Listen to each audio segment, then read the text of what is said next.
What would you do if you had to confront the most powerful ruler of your time to save an entire nation, knowing that stepping into his presence uninvited could cost you your life? Would you be willing to risk everything for the lives of others, or would fear hold you back? In today's episode of City on a Mountain, we're taking a deep dive into one of the most compelling and courageous stories in history, the story of Esther, the queen who stood up to a king and saved her people from total destruction.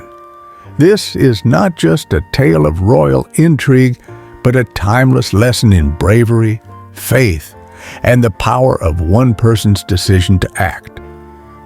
Stick around to see how Esther's story has impacted generations. And if you're inspired by tales like this, don't forget to subscribe to City on a Mountain and turn on the notifications so you won't miss any of our upcoming videos filled with history, mystery, and inspiration. The backdrop to Esther's story. Let's rewind to ancient Persia, roughly 2,500 years ago. The Persian Empire is vast, stretching across much of the known world at that time. The Jewish people, having been exiled from their homeland, are living under the rule of the mighty Persian King Xerxes I, also referred to as King Ahasuerus in the biblical account. At first glance, the Jewish people appear to be just one of many minority groups living within the empire, but little do they know, a storm is brewing, one that threatens their very existence. King Xerxes' right-hand man, Haman, a man driven by ambition, hatred, and vengeance, has set into motion a plan to wipe out every single Jew in the empire. Esther, a young Jewish woman, finds herself in an unlikely position. She's the queen of Persia. But here's the catch. Nobody, not even King Xerxes, knows she's Jewish.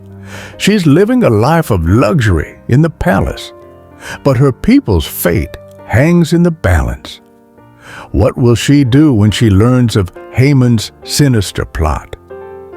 The rise of a villain, Haman's plan. Let's focus on the antagonist for a moment, Haman. Haman holds the highest position under King Xerxes, but his ego can't handle even the smallest slight. One day, Haman encounters Esther's cousin Mordecai, a devout Jew who refuses to bow to him. This infuriates Haman, sparking a deadly vendetta. Haman doesn't just want revenge on Mordecai. He wants to annihilate all the Jewish people in the empire. Using his influence, Haman convinces King Xerxes that the Jews are a threat to the kingdom and must be exterminated. The king, trusting Haman's judgment, agrees to issue an irreversible decree. On a specific day, all Jews, men, women, and children, are to be killed. The decree is sealed, and Haman is confident that his plan is foolproof. But what he doesn't realize is that there's one person in the palace who has the potential to thwart his scheme, Queen Esther. Esther's internal conflict. Imagine being in Esther's shoes. She's in the royal palace, enjoying the privileges of being queen, yet isolated from her people's struggles. That is, until she receives word from Mordecai about the impending massacre. He pleads with her to intervene. But here's the challenge. Approaching the king without being summoned is illegal and could result in immediate death, even for the queen. For days, Esther grapples with the decision. Should she risk her life for her people, or should she remain silent and protect herself? Mordecai's message resonates deeply. Do not think that because you are in the king's house, you alone of all the Jews will escape. And who knows but that you have come to your royal position for such a time as this. These words shake Esther. She realizes that her position as queen may not be a coincidence. Perhaps she's been placed there by divine purpose, but knowing this doesn't make the decision any easier. The weight of the responsibility is crushing. Esther is faced with a choice: stay silent and let her people die, or risk everything, including her life, to try to stop the genocide. The moment of courage, Esther's risk. This is where Esther's courage truly shines. After much reflection, she makes her decision.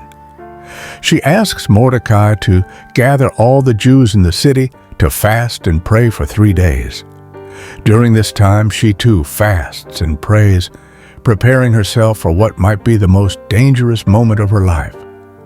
On the 3rd day, Esther dresses in her royal garments and approaches the king's throne room uninvited. This is it, the pivotal moment. Will Xerxes extend his scepter, signifying she may speak, or will he order her execution on the spot? In a moment of suspense, King Xerxes, seeing his queen, extends the golden scepter, allowing Esther to approach. She invites the king and Haman to a banquet. This is where Esther's intelligence comes into play. Instead of revealing her request immediately, she builds tension, waiting for the right moment to strike. The banquet and the truth revealed. At the first banquet, Esther does something surprising. She invites the king and Haman to yet another banquet the following night. You see, Esther understands the importance of timing. She's creating anticipation, building a sense of importance around her request. The next evening, during the second banquet, King Xerxes asks Esther what her request is, promising to grant it up to half his kingdom. It's now or never. Esther finally reveals her identity as a Jew and pleads for her life and the lives of her people, explaining that Haman's decree would destroy them all. Imagine Haman's face at this moment.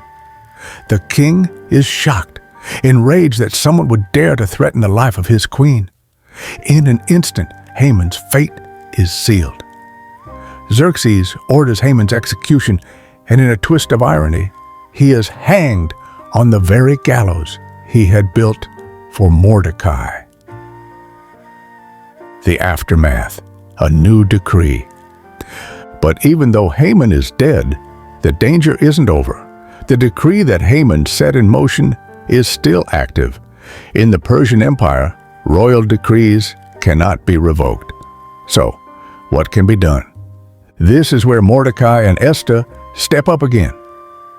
Together they devise a plan. Mordecai, now elevated to Haman's former position, issues a new decree allowing the Jewish people to defend themselves against any attackers. On the appointed day, the Jews are ready, and instead of being slaughtered, they successfully defend themselves and their families.